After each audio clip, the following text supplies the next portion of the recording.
My humble salutations to all the divine gurus with whose blessings and permission I sit here before you on this auspicious day to speak a few words about Akasa Jyoti. This is the opportunity with which I am blessed for today's session. And when I was listening to the Mangala Harati just before this speech, there was a puja and a Mangala Harati, and Sri Krishnamachari Gari qualities were described in detail in that Mangala Harati. Then I thought, what is anything more that I am going to speak now? Because everything that is there in this book has been sung by devotees with great devotion in the Mangala Harati. Okay, we might not have understood the meaning of that Mangala Harati in detail, and in Akasha Jyoti we get some examples of that divinity which flows through the great souls which are our masters. ఈ ఉపన్యాసం నేను ఎక్కువ ఇంగ్లీష్లో తక్కువ తెలుగులో మాట్లాడదాం అనుకుంటున్నాను. ఎందుకంటే మన తెలుగు వాళ్ళు కాక వేరే వాళ్ళు కూడా దీన్ని వినే అవకాశం ఉంటుంది అనే ఉద్దేశంతో ఇలా మాట్లాడుతున్నాను. ఆకాశ జ్యోతి కంటే ముందు I'm not giving any detailed introduction about Shri Kotha Ramakotayya తాత గారు. That we did in last years session. He is a devotee of Sri Veturi Prabhakar Shastri Garu, a disciple whose life and breath is Sri Prabhakar Shastri Garu, and whom he found in the incarnation of Master E.K. on the banks of in Vizag after the departure of the physical body of Sri VPS. He says, I found the same master in Visakhapatnam. Visakha తీరంలో అదే master గారు నాకు మళ్ళీ కనిపించారు. And the words with which they introduced themselves also is that we have worked earlier for 200 years, we are going to work for many more hundreds of years to come. So with this bond and identification, the continuation of the devotion, the bondage and service with which they both lived is there. In Jivana Jyoti 1 and 2, which are like the first two steps before which we should go into this Akasha Jyoti, we get in detail about how Sri Tata Garu, I would call him Tata Garu instead of Sri Ramakottai Garu because I am comfortable that way and many people also are comfortable that way. Tata Garu took the permission of Master E.K. to write the book, and Master E.K. blessed him wholeheartedly, saying he is the embodiment of love, a motherly love, and that love attracted me towards him, and when he likes me and when he wants to write about me, I have no problem, let him write about me. So this is the permission Sri Tata Garu got from Master E.K. before starting this Jivana Jyoti 1 and 2, and after Master E.K. left his physical presence, his physical body, he got the instructions from Master E.K. to write this Akasha Jyoti. So whatever is written in these books is with the blessings of Master E.K. that Tata Garu wrote. And it is like a step-by-step progress. What is the difference between Jivana Jyoti and Akasha Jyoti? That very simply, in simple words, I would like to say, Jivana Jyoti is a master who guides us, who dispels our darkness. మనలో ఉన్న అజ్ఞానాన్ని తొలగించి మన్ని సన్మార్గంలో ముందుకు నడిపించే వాళ్ళని తాతగారు light హౌస్లు అంటారు. ఆ లైట్ హౌస్లు ఉన్నాయే అవి అంధకారంలో అజ్ఞానంలో ఉన్న వాళ్ళందరికీ మార్గదర్శకాలుగా ఉంటాయి అని. So all these masters whom we see here, they are like lighthouses. Master E.K., Master VPS Garu, Sri M.N. Garu, Master CVV. They may be in infinite forms, but the qualities are the same. They guide us, they lead us through their infinite love for all the creatures in this creation. It's not restricted to one or two devotees who are extraordinarily good and sincere. Their love is universal. Their purpose is to lead all of us to that light, not a select few, because this yoga is a horizontal yoga.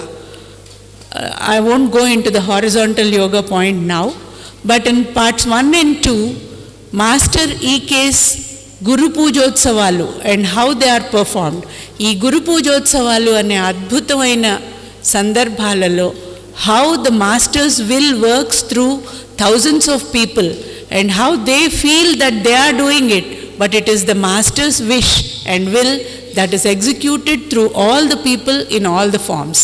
మనం చేస్తున్నాము అని మనం ఒకవేళ అనుకున్నా, మనలో నుంచి పని చేయించేది, పని చేసేది ఆ మాస్టర్ గారి యొక్క దివ్య ఉద్దేశము, ఆదేశమే అనేది ఈ గురు పూజల్లో తెలుస్తుంది అనేది విశాఖపట్నంలో జరిగినవి కానీ, గుంటూరులో కానీ అవన్నింటి గురించి తాతగారు చాలా వివరంగా చెప్తూ in the second Jeevan Jyoti part 2 he tells about the qualities of great gurus and how our gurus, he uses different adjectives that they are thieves, they are firemen, they are washermen, and you may feel that these are accusations. These are not accusations. These are the qualities of the divine Guru, and he is the Shiva. The washerman removes the dirt and gives us back clean clothes.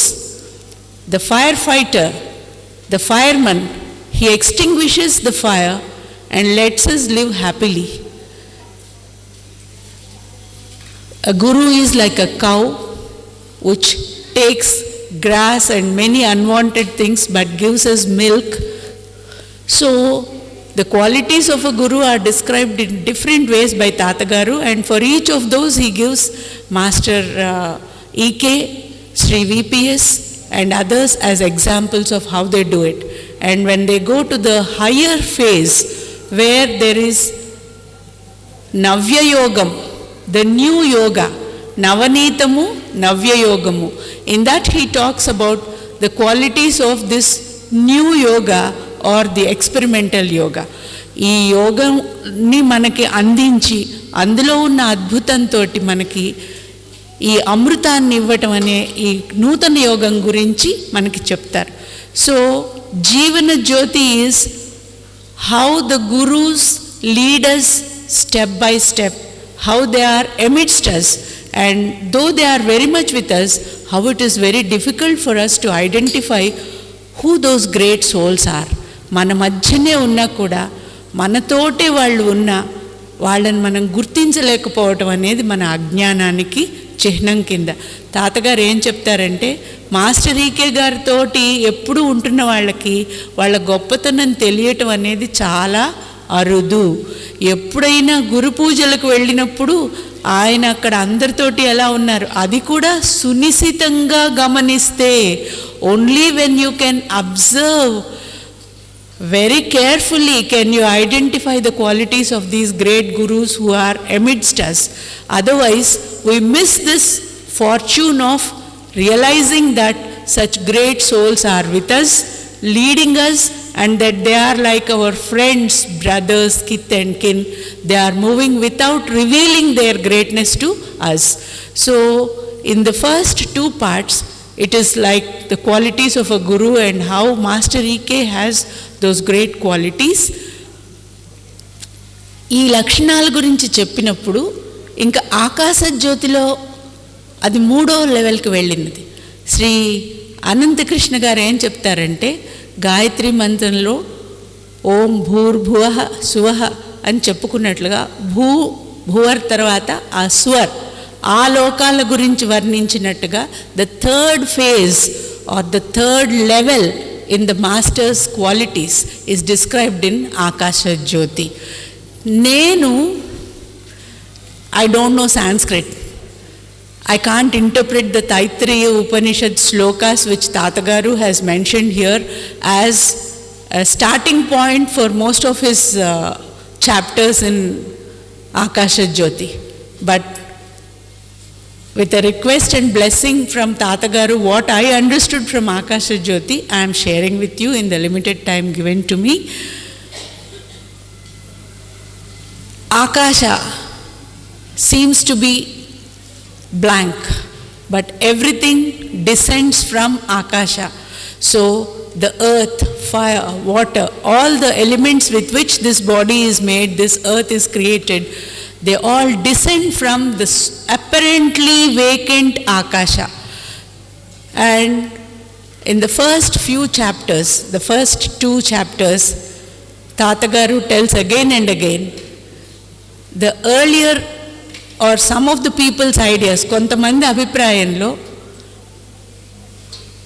మనము ఈ భూమి, ఈ జీవితం, మన జీవితం శాశ్వతం కాదు, శాశ్వతత్వం మనకి లేదు, చనిపోవటము, మళ్ళీ జన్మించటము ఇలాగే జరుగుతూ ఉంటుంది, ఎప్పటికీ ఇది ఇలాగే ఉంటుంది, అమృతత్వం అనేది ఈ భూమి మీద రాదు అనే అభిప్రాయంతో ఉన్న వాళ్ళకి దాన్ని ఖండిస్తూ తాతగారు అమృతమిహ భవతి, ఇక్కడే ఈ భూమి మీదనే మనకు అమృతత్వం వస్తుంది, మనం ఈ ఆలోచన ఇదివరకు లేనిది కాదు, ఒక క్రమ పరిణామంలో యోగాభ్యాసంలో వస్తున్న రకరకాల మార్పుల వల్ల gradually we have reached the stage where we can realize that it is possible to realize the Brahman here and now, because this creation, this so-called material creation, is an emanation of the same Brahman. And Master CVV's appearance on this earth has a purpose. It is with the intention of fulfilling the will of Brahman that Master CVV has appeared. And whatever he preaches as I, the I about which Master CVV says, or the I about which Master EK speaks, is not the physical I, the material I, limited to the Annamaya Kosha, Pranamaya Kosha or Manomaya Kosha. It is the absolute I which is beyond everything. ఆ నేనుని మనం గనక స్మరించుకొని తెలుసుకోగలిగితే మనం ముందుకు వెళ్తాము. ఈ బ్రహ్మన్ ఏ కోరికతోటి ఈ సృష్టిని సృష్టించారో దాన్ని మనం రియలైజ్ చేయగలుగుతాము అనేది చెప్తూ, మీకు మాస్టర్ ఈకే గారి పట్ల ఇక్కడున్న వాళ్ళందరికీ చాలా అపరిమితమైన గౌరవము, ప్రేమ కనుక మాస్టర్ ఈకే గారిలోకి ఆ ఆకాశ జ్యోతి ఎలా వచ్చింది అనే సంఘటన ఈ ఆకాశ జ్యోతిలో చెప్పింది నేను మీకు ముందు చెప్తాను. నేను విపిఎస్ గారి గురించి కానీ వేరే వాళ్ళ గురించి తాతగారు ఇందులో మెన్షన్ చేసినవి మనకి కాల అభావం వల్ల ఎక్కువ చెప్పను. మాస్టర్ ఈకే గారిలోకి అది ఎలా వచ్చింది అనేది చెప్తారు. అది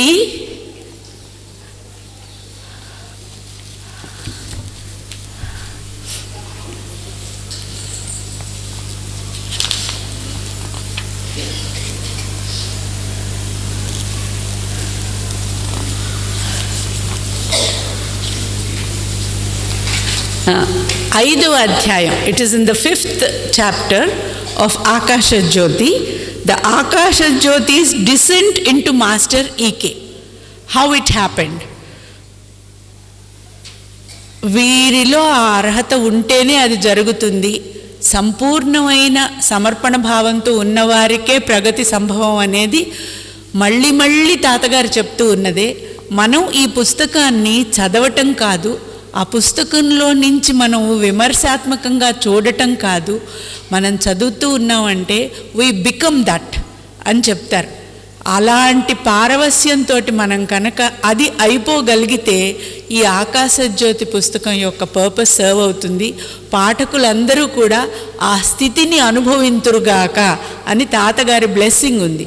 కనుక మనం ఏ పుస్తకం చదువుతున్నా కూడాను అది ఆ రాసిన వారి స్థాయి ఎంతది అనేది తెలుసుకుని ఆ స్థాయికి మనని తీసుకెళ్ళమని వాళ్ళని ప్రార్థించి, వాళ్ళు ఏ గురువుల ఆదేశంతో అనుగ్రహంతో అయితే ఆ అంశాలు అందులో రాయగలిగారో అవి మనకి కూడా అందేలాగా చేయమని వాళ్ళని ప్రార్థించి మనం ఆ పుస్తకంలోకి వెళ్ళాలి అని తాతగారు చెప్పిందే నేను మీ అందరికీ కూడా మళ్ళీ విన్నవించుకుంటున్నాను. ఈ ఆకాశజ్యోతి మాస్టర్ ఈకే గారిలోకి రావటం అంటే, ముందుగా మాస్టర్ ఈకే గారు శ్రీ నున్న రాజగోపాలరావు గారి చేత థియోసాఫికల్ సొసైటీ మీటింగ్ నీలగిరిలో ఇనిషియేషన్ తీసుకున్నారట. ఇనిషియేషన్ తీసుకోవటము, మాస్టర్ సివివి గారికి నమస్కరించుకోవటము, అక్కడ ఆల్బర్ట్ సెసి గారు ఈ డీప్ యాక్సెస్ అరేంజ్డ్ అవర్స్ ఇటువంటి వాటికి అర్థాలు ఏమిటి అని అడగటము, అడిగితే వీటికి వేటికి కూడా మనకి గురువుల ఆదేశము, మాస్టర్ గారి డిక్టేషను, సందేశము పైనుంచి ఉండకుండా మనకి అవి అర్థమయ్యేవి కావు. కనుక master ఈకే waited for some days, and only when he got the inspiration and instruction from above, he wrote it as if he received the dictation from the masters and conveyed it to whoever was interested in knowing the meaning of these words. But the real incident, the miraculous incident, it happened on 26th February 1962. 26th February, during Ashtagraha Kutami in Guntur. We are really very lucky. It was in this Guntur town, in Kanyaka Parameswari Chowltree, a meeting was arranged saying on this particular day, Master CVV's grace is going to be showered on someone. Master EK and some of his disciples or students. Kotta Ramakottaya Garu's son, Sri Subbarao Garu, also was a student of Master EK who was working in Hindu college here. I don't know how many of you coming from other places have visited Hindu college. It is quite close by. He used to work there as a teacher, as a lecturer. Master EK's students and Sri Punnai Shastri Garu, a few others, and even Tata Garu was one of the people.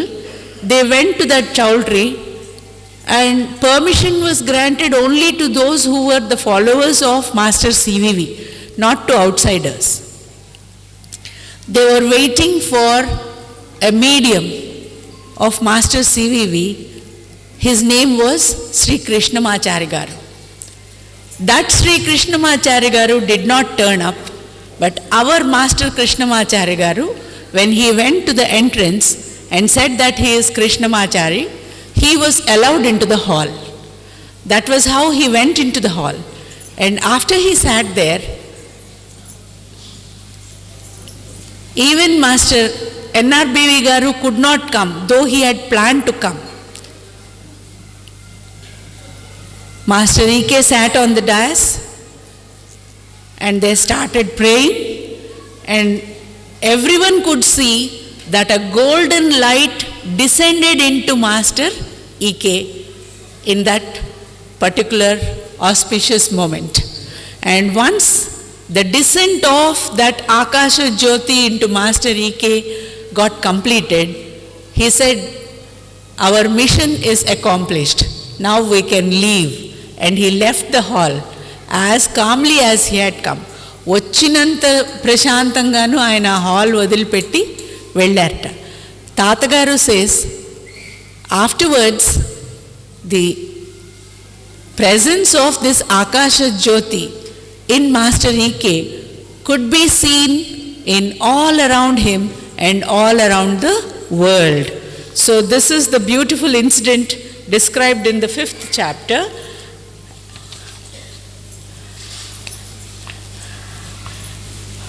So from 1964, the presence of this Akasha Jyoti in Sri E.K. became more conspicuous and spread wider in the Vishakha coast.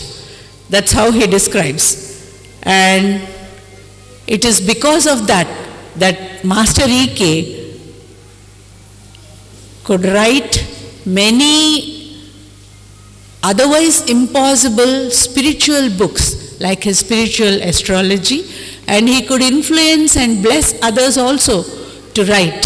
Sri Anandacharya Varu could write a translation of the spiritual astrology. Ananta Krishna Garu's experiences abroad, where he could heal many people. So too, in an assembly, when he was giving a lecture about being stable, peaceful, and controlling one's mind, people asked him, is this all theory? Can we find any example of a person who has reached this stage in yoga? Then Tatagar Gurinchi, it seems he said, there is a 90-year-old young man, there is a 90-year-old young boy who does it. And the sadhakas abroad wanted to feel and see this 90-year-old young boy. If you can sit calmly and pray, you will definitely feel his presence and see him, is what Sri Ananta Krishna Garu promised. And true to the word, many there could feel the presence of Tata Garu, and some could even see him. So they realized that this yoga is not mere theory, it is a practical yoga.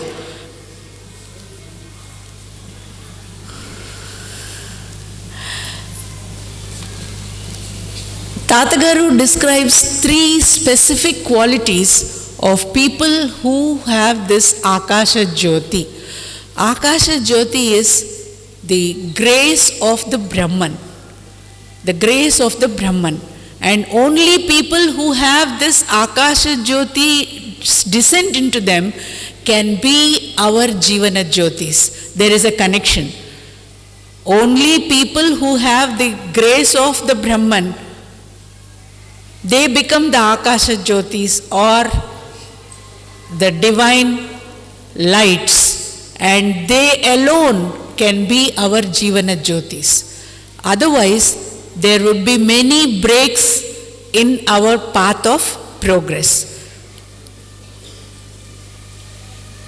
Coming to this point about Master E.K. or the other Akasha Jyotis, I hope you realized that there is no contradiction between being a Jivana Jyoti and an Akasha Jyoti, just as there is no contradiction being in the process of ascent and the process of descent. This whole creation, this visible creation, is the